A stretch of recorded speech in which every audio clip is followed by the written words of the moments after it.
Welcome to Step 17, and I'm so excited for you. You're about to write your cover email, which means you are so close to sending your proposals. Congratulations on getting to this stage. I know the work that it takes and the time and effort, so I really want to congratulate you on getting to this point, and the fact that you've taken all of those steps, it puts you ahead of so many athletes that just send generic, boring proposals that have got no substance and don't focus on the sponsors and don't offer any value. You are way ahead of the game, and so big high five to you. What you need to do for Step 17 is quite straightforward. Watch this video, read the Step 17 instructions, and then look at the examples in Step 17, cover email examples. I've given you a few different types of cover email formats, and using those and what you're going to learn in this video, you can write your own cover email. I always encourage people to write in a Word document first, just because it's a medium that we're quite comfortable in and you can't accidentally hit send. If you want though, you could create a draft template in your email program, so you've got it sitting there ready to use for your sponsors.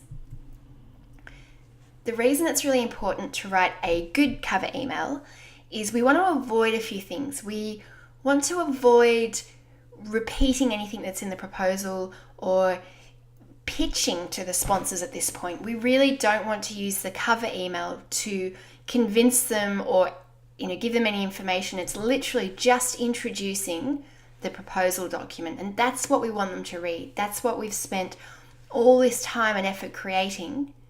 So that's where we want to push their focus to. So the idea with a cover email is to make it short and succinct, or short and sweet.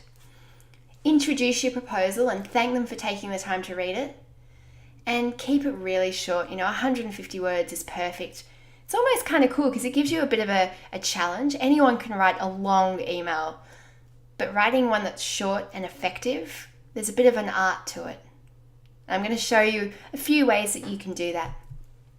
So your basic structure that you're aiming for is something like this.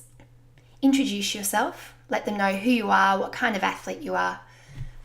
Let them know that you've attached a tailored proposal that you've created just for them, and make mention of the fact that you're committed to giving them value. So you'll do that in your own words, and there are some examples, but this is the basic information we're trying to get across.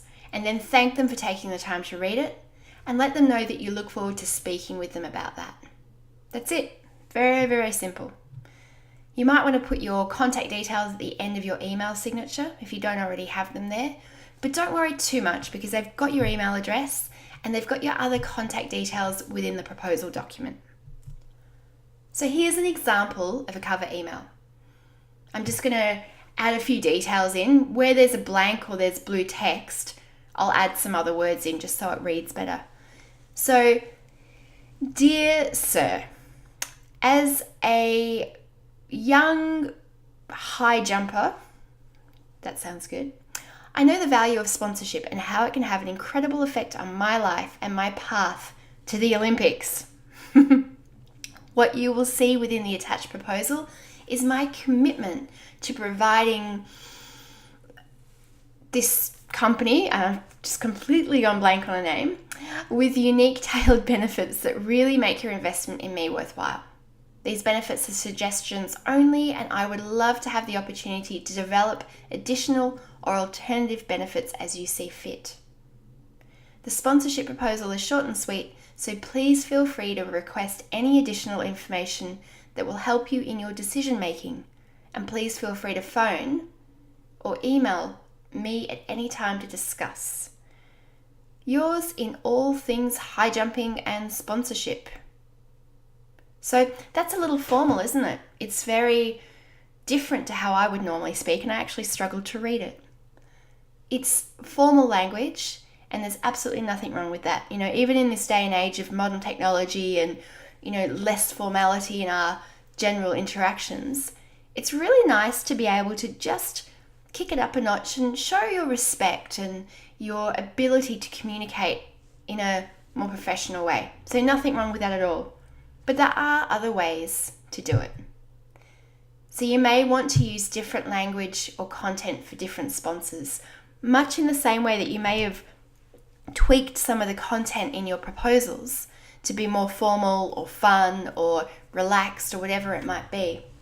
So feel free to make your cover email really chilled out and fun, and you'll see in the examples that I've given you. So when you look at the Step 17 examples, there's so many different ways that you can speak. My second tip is to create that email draft in a Word document so that you can copy and paste it into an email. I don't know about you, but it's so much easier writing either on paper or in a Word document rather than within my email program. I don't know, that's just me. If you're comfortable writing in your email program, absolutely do it. There's no right or wrong. Don't forget to include an email signature with links to your website and your other social media platforms.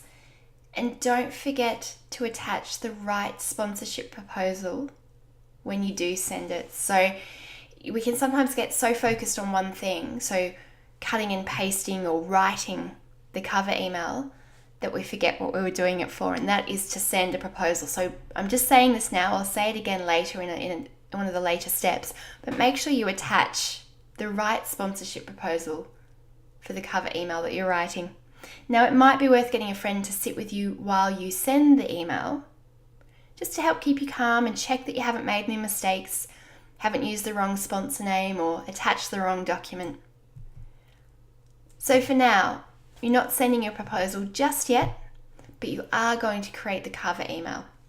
So read the instructions, have a look at those examples, and then have a go at drafting your own cover emails.